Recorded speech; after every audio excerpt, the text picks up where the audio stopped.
Bonjour et bienvenue sur Jardin de Réflexion.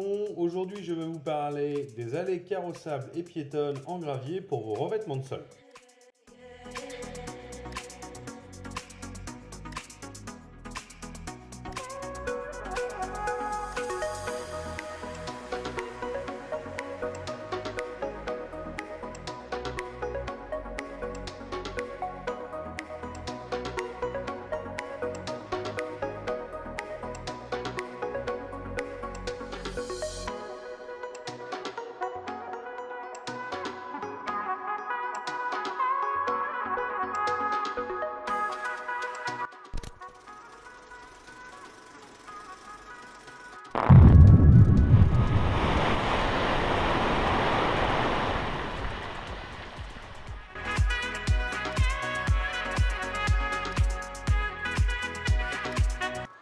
L'un des revêtements de sol les plus utilisés dans le paysage sont ceux des revêtements graviers, pour la simple et bonne raison qu'ils ont beaucoup d'avantages, comme celui d'être écologique et perméable, d'autre part d'être facile à mettre en place et d'être peu coûteux. Dans cette vidéo, je vais vous expliquer les différentes granulométries les plus utilisées, qu'ils soient d'un domaine pratique ou esthétique, ainsi que leurs différentes granulométries et leurs usages. Il est très important de comprendre les différentes granulométries pour simplement éviter les problèmes qu'il m'est arrivé de voir assez fréquemment chez beaucoup de gens.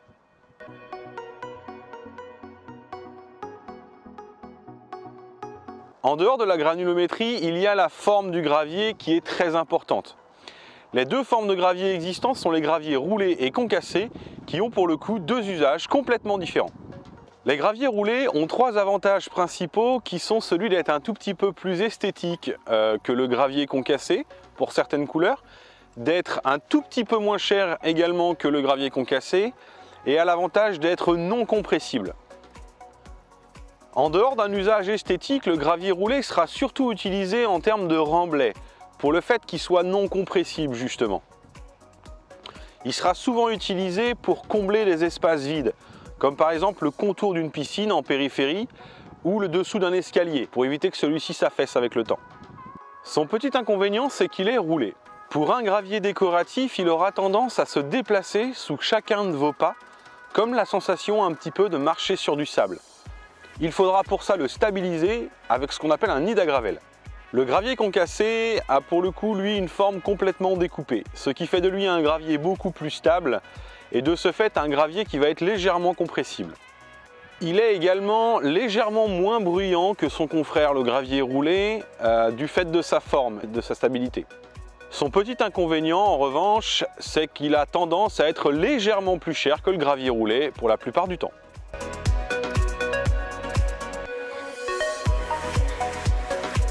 Nous allons voir maintenant les différentes granulométries qui existent de manière beaucoup plus précise. Sur les granulométries en 0, vous avez ici les sables, les remblais, les drainants et les assainissements. Dans les granulométries mélange, nous allons avoir trois catégories, les bétons, les décoratifs et les blocs.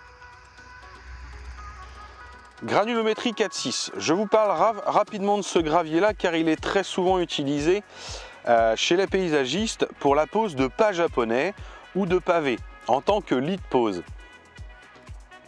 Il est non compressible, facile à mettre en place et excessivement drainant.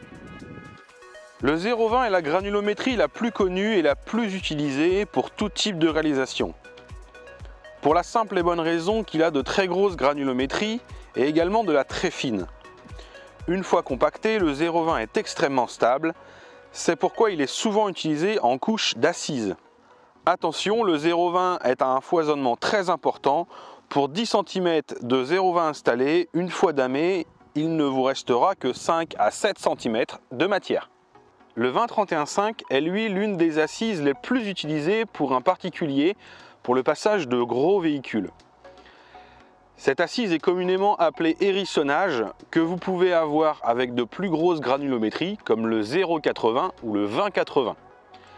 Il est très drainant et très stable. Le gravier décoratif, lui, ou 6-10, est la granulométrie standard pour la finition. Vous pouvez trouver ce gravier roulé ou concassé. Le choix de la pierre est également intéressant comme le granit, le calcaire, le marbre ou le schiste. Vous aurez également le choix entre différentes couleurs unies, comme le blanc, le jaune ou le rouge, ou alors des couleurs mélangées, voire même des couleurs artificielles.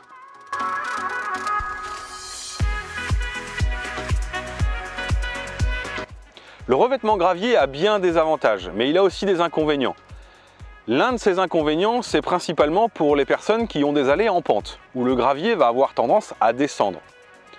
Le deuxième inconvénient, c'est celui du passage des véhicules à deux roues, comme les motos ou les vélos, où il est du coup très difficile de rouler dessus. Mais également pour les personnes à mobilité réduite, comme les fauteuils roulants. Pour répondre à cette problématique, il existe ce qu'on appelle le nid à gravel. Il se présente sous forme de plaques avec un géotextile déjà intégré et très souvent vous trouverez ces plaques sur une dimension de 2 mètres carrés. Avec cette plaque de nid à gravel, tous vos problèmes seront réglés pour le passage des véhicules, des fauteuils roulants ou même des pentes. Il a également l'avantage de maintenir le gravier beaucoup plus longtemps dans le temps et de le maintenir en place. Un petit défaut tout de même, si toutefois vous avez une grande surface à faire, il vous faudra mettre la main au portefeuille. Afin de savoir quelle épaisseur de gravier vous devez mettre, il vous suffira simplement de mettre le gravier à fleur du nid à gravel, comme présent ici, et simplement de rajouter un tout petit peu de gravier par-dessus.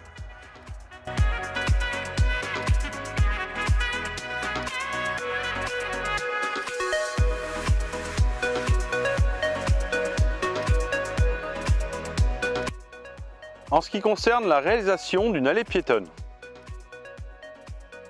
tout d'abord, je vous invite à mettre un géotextile qui servira simplement à éviter que le 0,20 ne se mélange avec la terre de fond de forme.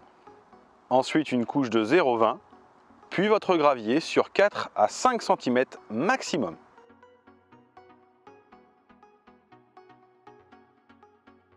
Pour la réalisation d'une allée carrossable à petit véhicule, toujours une couche de géotextile,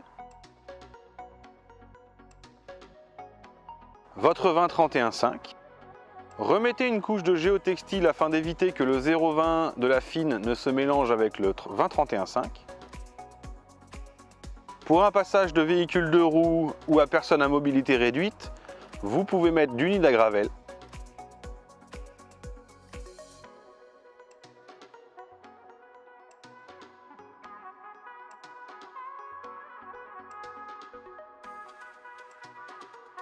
Et simplement remblayer avec du gravier.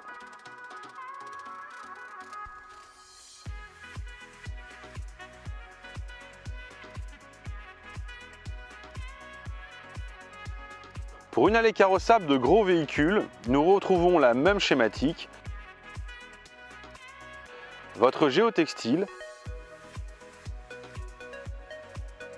un 20-31-5 beaucoup plus important en épaisseur.